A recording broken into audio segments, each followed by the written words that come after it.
누군가와 대화를 나누다가 이름 하나가 떠오르지 않아 가슴이 철렁 내려앉은 적 있으신가요? 입까지 다 나와 있는데 기억이 잡히지 않고 억지로 생각하면 더 멀어지는 그 순간. 괜히 아무 일 아닌 듯 웃으며 넘어가지만 마음 한쪽에서는 말없이 파문이 번져갑니다.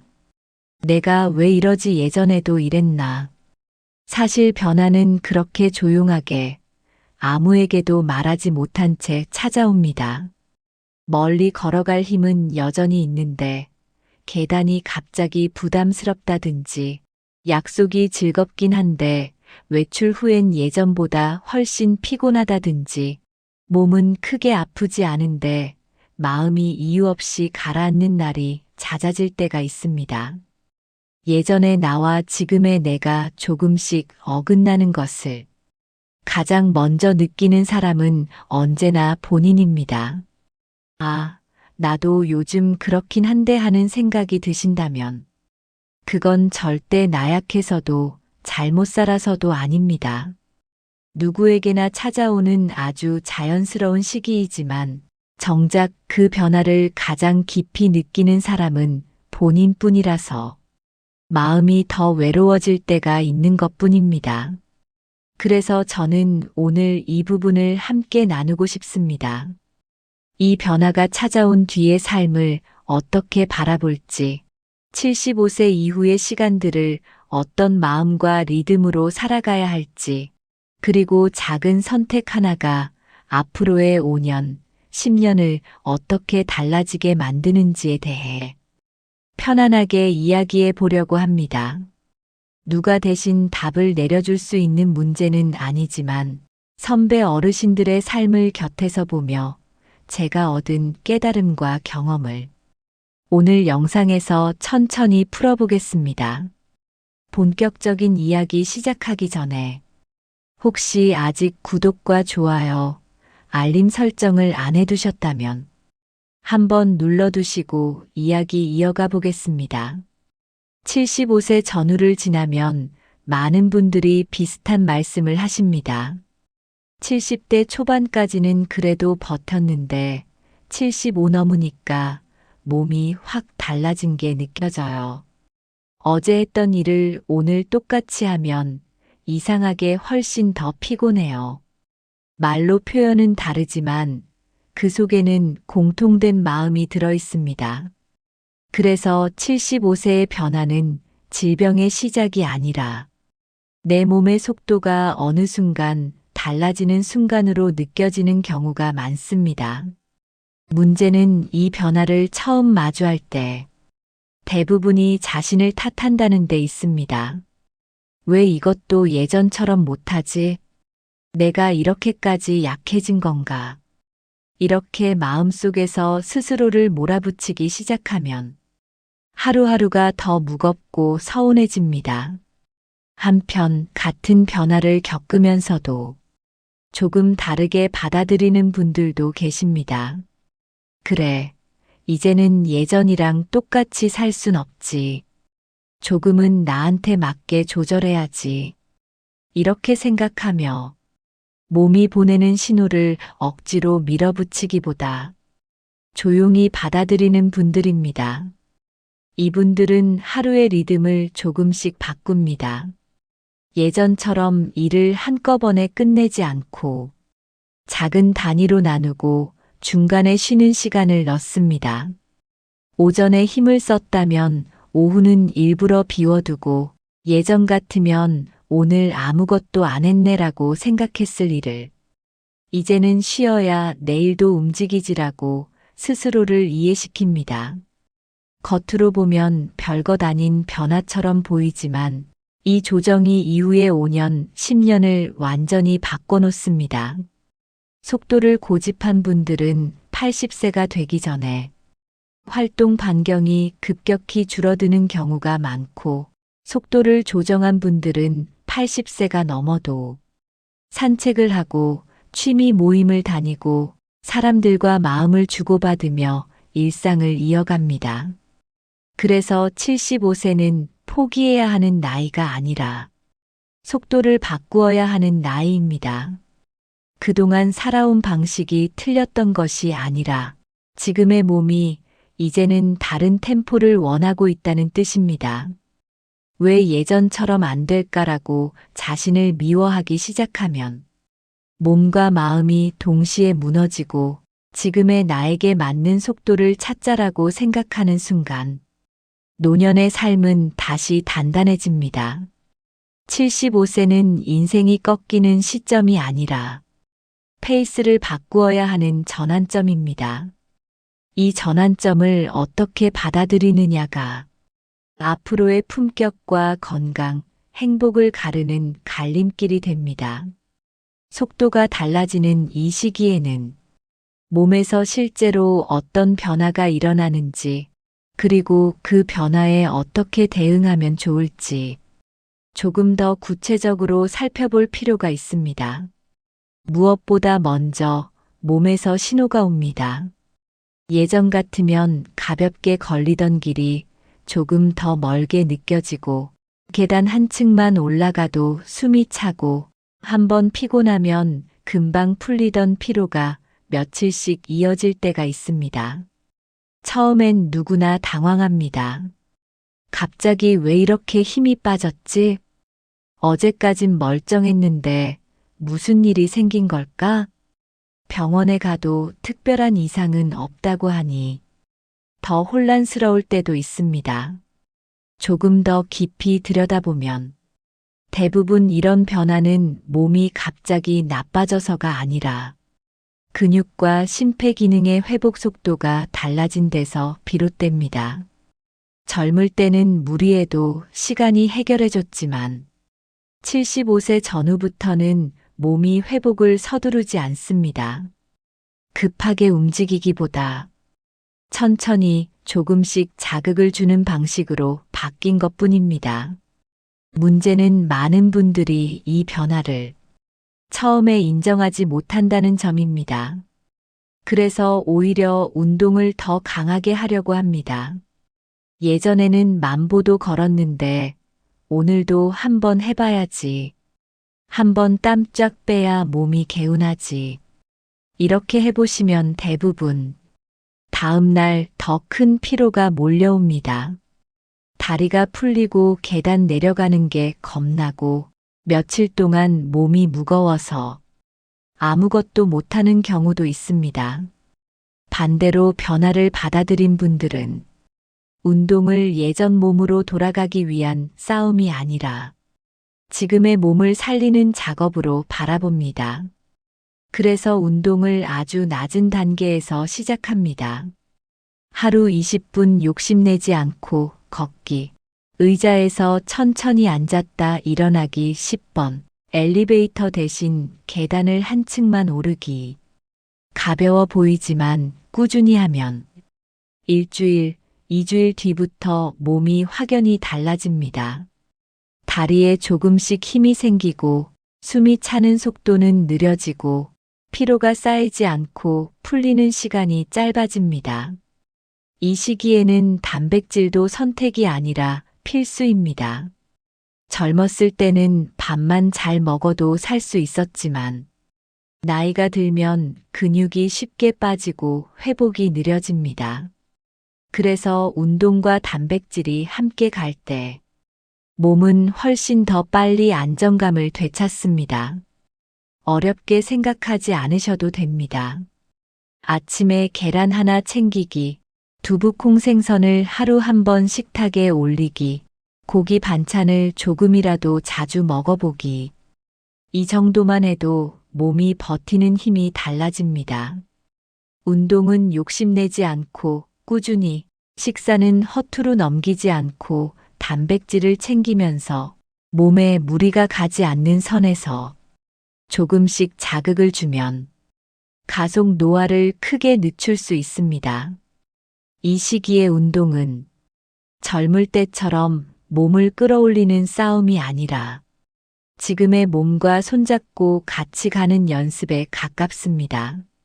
몸이 보내는 신호를 억지로 무시하는 순간 몸은 힘을 잃고 마음까지 무너지지만 지금 속도에 맞춰 사는 법을 배우는 순간 몸은 다시 움직일 힘을 되찾습니다. 몸의 리듬을 어느 정도 맞춘 뒤에는 많은 분들이 고민하시는 또 다른 변화, 바로 약과 만성질환의 시대를 마주하게 됩니다. 75세 전후가 되면 어느 순간 약이 하나둘 늘어가기 시작합니다. 식탁 한쪽에 약봉투가 자리 잡고 고혈압 약, 당뇨 약, 콜레스테롤 약을 챙기는 시간이 하루 일과의 일부가 되어버립니다. 여기에 영양제까지 더해지면 내가 몸을 돌보고 있는 건지, 약에 맞추어 살고 있는 건지 헷갈릴 때도 생깁니다. 그래서 많은 분들이 비슷한 고민을 하십니다. 약도 열심히 먹고 영양제도 챙기는데 이상하게 몸이 더 피곤하네요. 처방대로 하고 있는데도 컨디션이 전처럼 돌아오질 않아요. 이 지점에서 어떤 분들은 그동안 마음속에만 넣어두었던 말을 용기를 내어 병원에서 꺼내놓습니다. 약이랑 영양제를 꾸준히 먹고 있는데도 요즘 더 피곤합니다. 그러면 의사가 약 목록을 하나하나 살펴보다가 조용히 고개를 끄덕이는 경우가 많습니다. 몸이 나빠진 것이 아니라 약끼리 서로 부담을 주는 조합이 있었던 것입니다. 고혈압 약, 당뇨 약, 콜레스테롤 약이 서로 영향을 주기도 하고 여기에 영양제까지 겹치면 특정 성분이 중복되면서 몸이 오히려 더 피로해질 수 있습니다. 또 모든 약을 아침에 몰아서 먹거나 식사와 복용 시간의 리듬이 엇갈리면 소화, 수면, 기력에 부담이 생기기도 합니다. 그래서 의사가 약 두세 가지를 조정하거나 복용 시간을 아침, 점심, 저녁으로 나누고 영양제를 정리하는 일이 종종 있습니다. 그리고 며칠 지나지 않아 몸이 한결 가벼워지는 경우가 많습니다. 그제야 깨닫게 됩니다. 몸이 갑자기 좋아진 것이 아니라 약과 생활의 균형이 맞춰진 것이었다는 것을. 이때부터 비로소 많은 분들이 약을 대하는 태도를 바꾸게 됩니다. 약이 나를 끌고 가는 느낌이 아니라 내가 약을 관리하고 조율하는 느낌으로 바뀌는 것입니다. 약을 잘 먹는 것만큼 중요한 것이 식사와 수면의 리듬입니다. 끼니가 불규칙하고 잠이 뒤섞이면 약의 효과는 떨어지고 부담은 커집니다. 반대로 리듬이 일정해지면 약의 작용은 훨씬 부드럽고 안정적으로 몸에 자리 잡습니다. 그래서 75세 이후의 건강은 치료가 아니라 균형의 문제입니다. 약을 많이 먹는다고 건강해지는 것이 아니라 약과 생활이 균형을 맞출 때 몸이 다시 힘을 찾습니다. 약이 많아지는 시기는 누구에게나 찾아옵니다.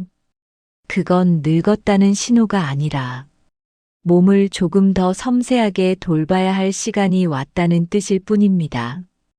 약이 내 삶의 주인이 되지 않도록 몸이 보내는 신호를 대신 전달해주고 균형을 잡아가는 것.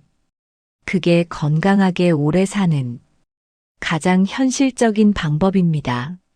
몸과 약 사이의 균형이 맞춰지는 순간 기력은 돌아오고 회복은 빨라지고 하루가 다시 편안해집니다. 이어서 몸과 약보다 더 마음을 깊이 흔드는 변화, 기억력의 변화에 대해 이야기해 보겠습니다. 몸과 약의 균형을 찾아가는 시기를 지나면 그 다음에 조용히 다가오는 변화가 있습니다. 바로 기억입니다.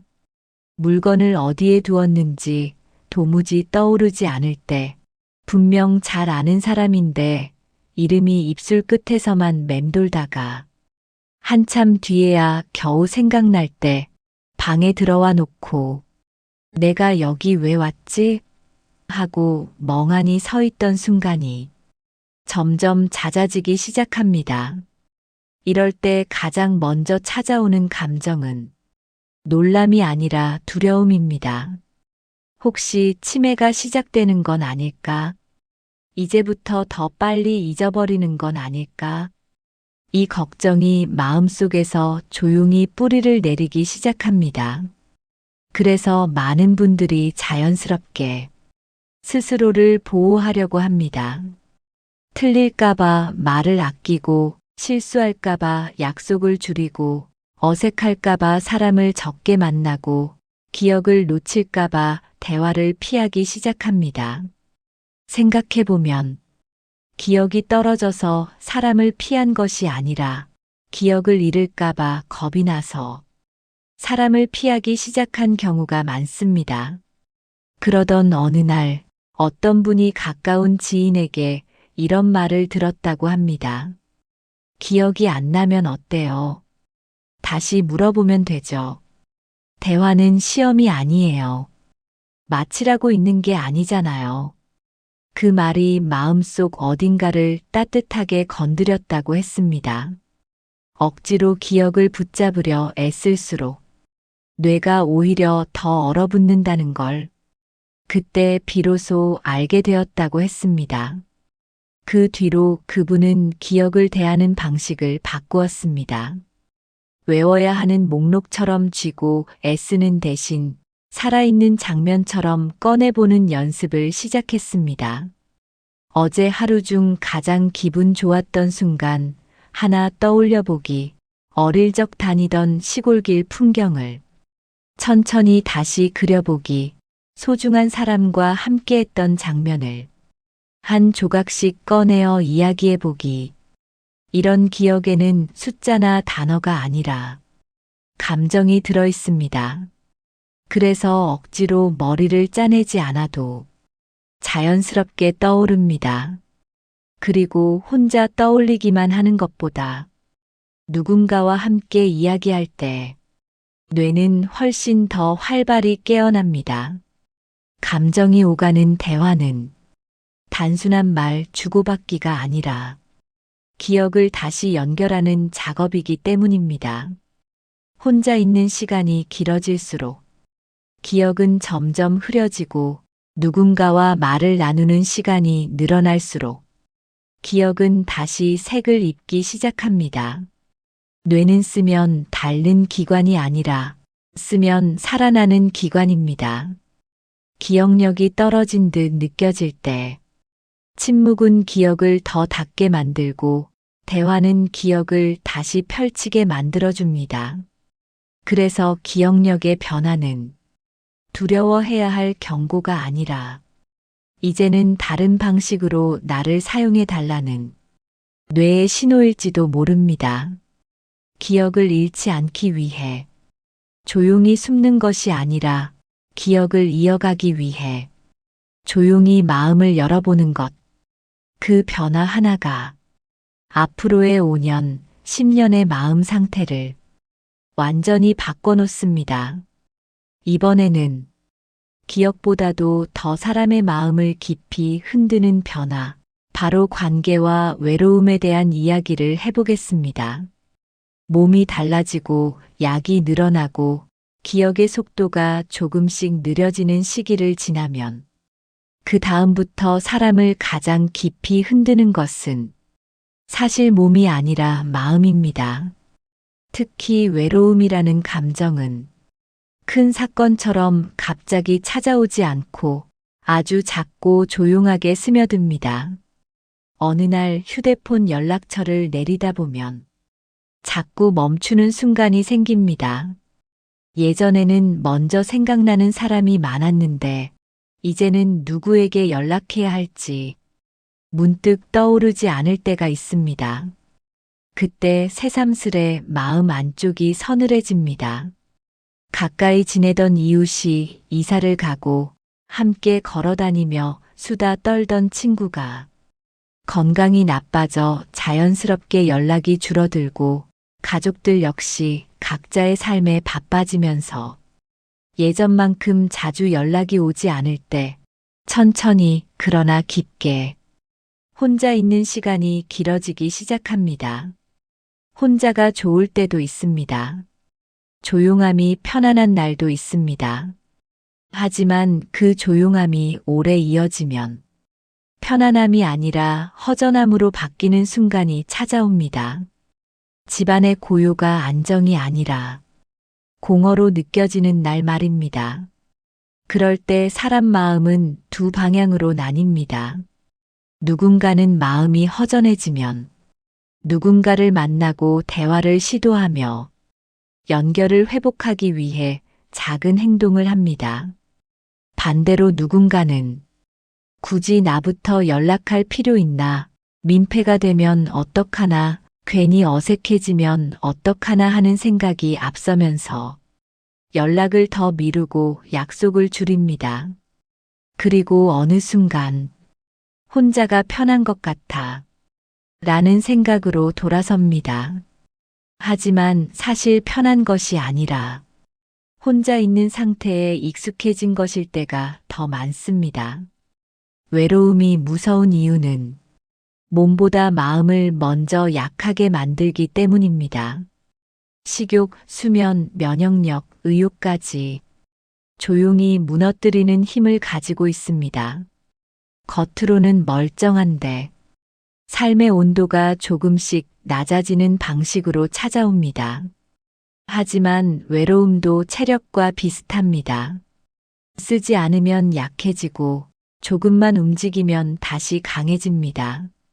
다시 누군가에게 안부 문자를 보내보기, 동네에서 마주치는 사람에게 눈 맞춰 인사 나누기, 카페나 산책길에서 자주 보던 얼굴에게 날씨 한마디 건네보기, 아주 사소한 연결로도 마음은 금방 따뜻해집니다. 어떤 분은 시장에서 장을 보다가 가끔 인사만 나누던 아주머니에게 먼저 말을 걸어본 적이 있었습니다. 그분이 이렇게 말했답니다. 요즘 안 보이셔서 어디 편찮으신가 걱정했어요. 그 한마디가 생각보다 훨씬 크게 가슴을 울렸다고 했습니다. 아, 나를 떠올려주는 사람이 아직 있구나. 그 사실 하나만으로도 그날 하루가 따뜻해졌다고 했습니다. 사람은 혼자 버티도록 만들어지지 않았습니다. 누군가와 아주 가벼운 연결을 이어갈 때 마음은 다시 살아납니다. 외롭지 않아서 사는 것이 아니라 사람과 연결될 때 비로소 삶이 따뜻해집니다. 나이가 들수록 관계는 성격이 아니라 선택에 가까워집니다. 먼저 손을 내밀면 관계는 다시 살아나고 가만히 두면 관계는 서서히 멀어집니다. 하지만 너무 늦은 때란 없습니다. 오늘 누군가에게 건네는 작은 한마디가 앞으로의 5년, 10년의 마음을 바꿔냅니다. 이제 마음을 가장 깊이 흔드는 또 하나의 변화, 경제적인 문제와 역할의 변화가 어떤 방식으로 삶을 무겁게 만드는지 이야기해 보겠습니다. 몸과 기억, 그리고 관계가 변해가는 시기를 지나면 사람을 또 한 번 깊이 흔드는 문제가 있습니다. 바로 돈 그 자체보다 돈이 내 자리와 역할을 건드릴 때 느껴지는 마음입니다. 젊을 때는 돈이 부족하면 다시 벌면 되지 라는 희망이 있었습니다. 일이 힘들어도 열심히 하면 회복할 수 있다는 믿음이 있었습니다. 가족 안에서도 문제가 생기면 가장 먼저 나섰고 누군가 도움이 필요하면 내가 할게 라고 말할 수 있었습니다. 하지만 75세 이후부터는 점점 달라집니다. 고정 수입은 줄어들고 병원비, 약값, 생활비가 겹치고 가끔은 자녀나 손주에게 들어가는 지출까지 생기면 한숨이 절로 나올 때가 있습니다. 통장을 열어보는 순간 돈보다 마음이 먼저 움츠러드는 날도 생깁니다. 이때 가장 아픈 생각이 스칩니다. 나는 이제 누군가에게 도움이 되는 사람이 아니라 부담이 되는 존재가 되어가는 건 아닐까? 이 생각이 마음에 자리 잡기 시작하면 돈의 액수보다도 자존감이 먼저 무너지기 시작합니다. 가족의 한가운데 있던 사람이 어느 날 조용히 뒤쪽으로 물러나 있는 느낌. 예전에는 누군가의 기대가 되었는데 지금은 조심스레 신세를 지는 입장이 된 것 같은 느낌. 그 변화는 겉으로는 아무도 모릅니다. 가족도 모릅니다. 하지만 본인은 압니다. 가장 먼저, 가장 깊이 느낍니다. 그러다 가족이 걱정하는 마음에서 엄마는 이제 좀 쉬어요. 아버지는 돈 쓰지 말고 그냥 편히 지내요. 라고 말하면 그 말이 위로나 배려보다 이제 당신의 역할은 끝났어요. 처럼 들릴 때가 있습니다. 마음으로는 고맙지만 자존심 한쪽에서는 묵직한 외로움이 밀려오는 것입니다.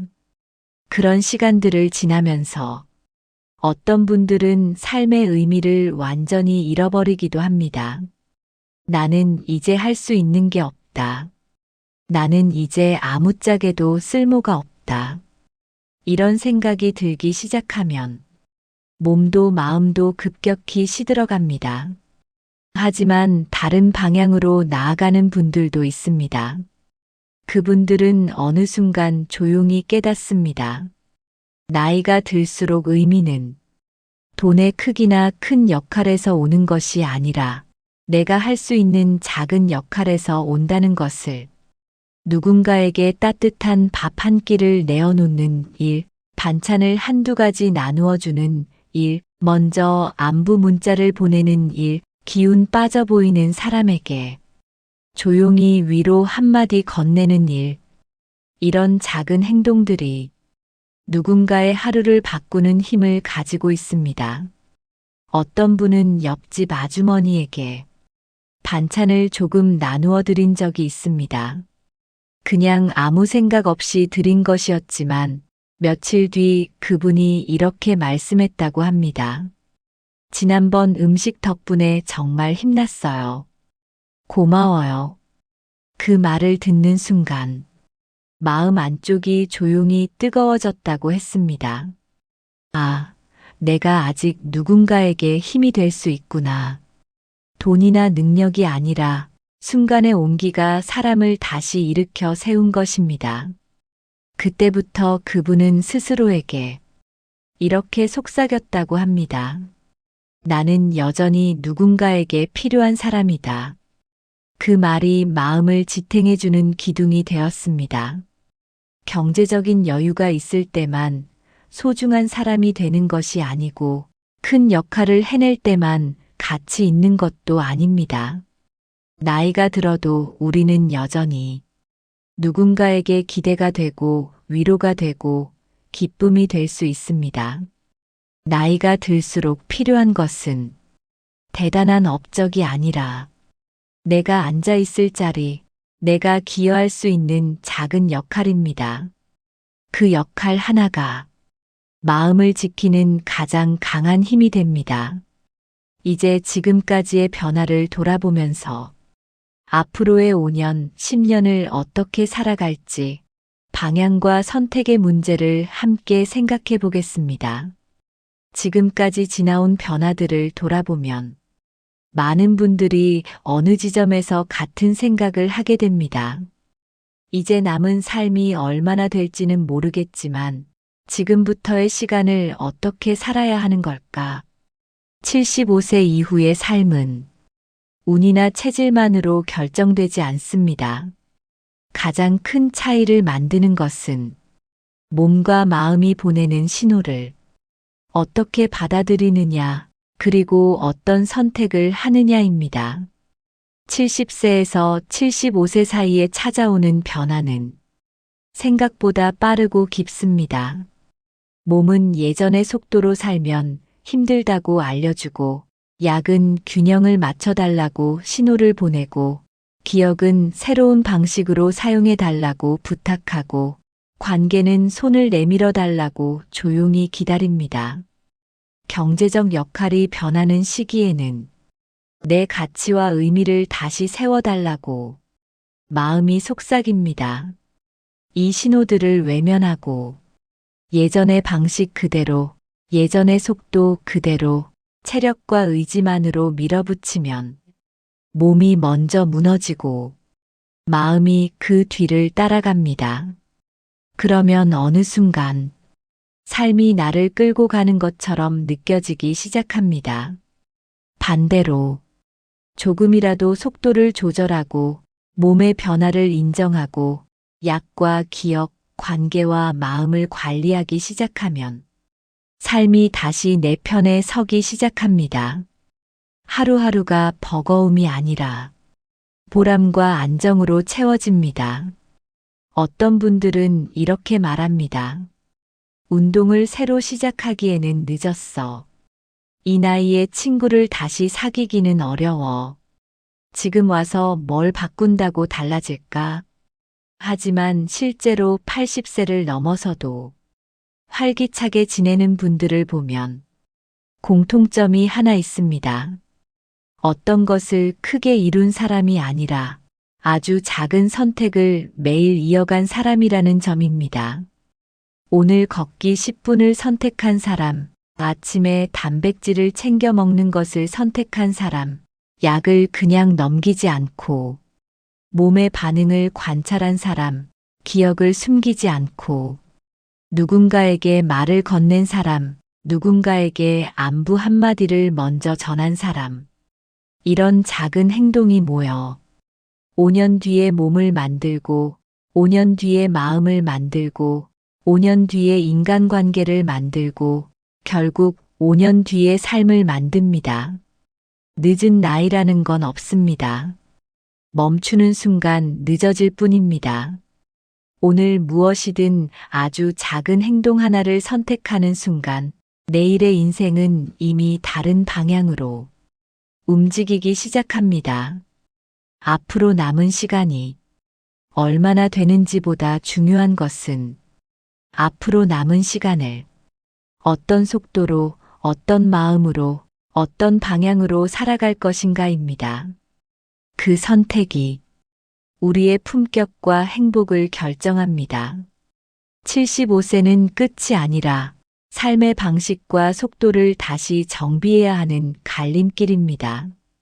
지금부터의 5년을 어떻게 보낼지가 그 뒤의 10년을 그리고 우리를 기억하는 사람들의 마음속에 어떤 모습으로 남게 될지를 좌우합니다. 그리고 그 방향은 오늘 내가 선택하는 아주 작은 한 행동에서 시작됩니다. 이제 마지막으로 오늘 이야기를 함께 정리해 보겠습니다. 75세를 넘긴 뒤 찾아오는 변화들은 처음에는 누구에게나 낯설고 두렵게 느껴질 수 있습니다. 몸의 속도가 달라지고 약이 하나둘 늘어나고 기억의 흐름이 느려지고 사람들과의 연결이 느슨해지고 경제적인 역할까지 달라지면 마음은 저절로 작아질 수밖에 없습니다. 그래서 많은 분들이 이 시기에 나는 이제 예전의 내가 아니다 라는 생각을 가장 먼저 떠올립니다. 하지만 시간이 지나 돌아보면 이 변화들은 우리를 무너뜨리려는 신호가 아니라 지금의 나에게 맞는 새로운 리듬으로 살아가라는 안내에 더 가깝습니다. 젊은 시절의 나와 비교하면 언제나 부족하게 느껴질 수밖에 없습니다. 하지만 우리가 정말 비교해야 하는 대상은 과거의 내가 아니라 앞으로의 나입니다. 예전처럼 살 수 없다는 것은 패배가 아니라 삶의 방식이 바뀌었다는 의미입니다. 속도를 줄이고 몸과 약의 균형을 맞추고 기억을 감추지 않고 사람과의 연결을 이어가고 작은 역할을 다시 찾아가는 순간 인생의 온도는 다시 따뜻해집니다. 우리는 나이가 들어서 멈추는 것이 아니라 멈추는 순간부터 나이가 전부가 됩니다. 하지만 오늘 나를 조금이라도 더 잘 돌보기로 선택하는 순간, 미래는 이미 조금씩 달라지고 있습니다. 지금부터의 5년이 앞으로의 10년을 만들고 그 10년이 우리를 기억하는 사람들의 마음 속에 어떤 모습으로 남게 될지를 결정합니다. 75세는 끝이 아닌 전환점입니다. 이 시기를 어떻게 받아들이느냐에 따라 노년의 품격과 행복, 건강의 깊이가 달라집니다. 오늘을 그냥 버티는 것이 아니라 조금이라도 더 잘 살아보기로 마음먹으셨다면 그것만으로 이미 충분히 잘하고 계신 겁니다. 마지막으로 꼭 드리고 싶은 말이 있습니다. 지금의 당신은 여전히 의미 있고 여전히 소중하고 여전히 누군가에게 힘이 되는 사람입니다. 앞으로도 삶의 방향을 잃지 않도록 지혜와 마음을 나누는 이야기를 계속 전해드리겠습니다.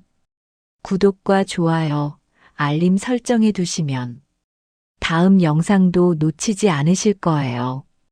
오늘 하루가 당신에게 조용하지만 충분히 따뜻한 날이 되길 바랍니다. 그리고 내일은 오늘보다 조금 더 기운이 나는 날이 되시길 진심으로 바라겠습니다.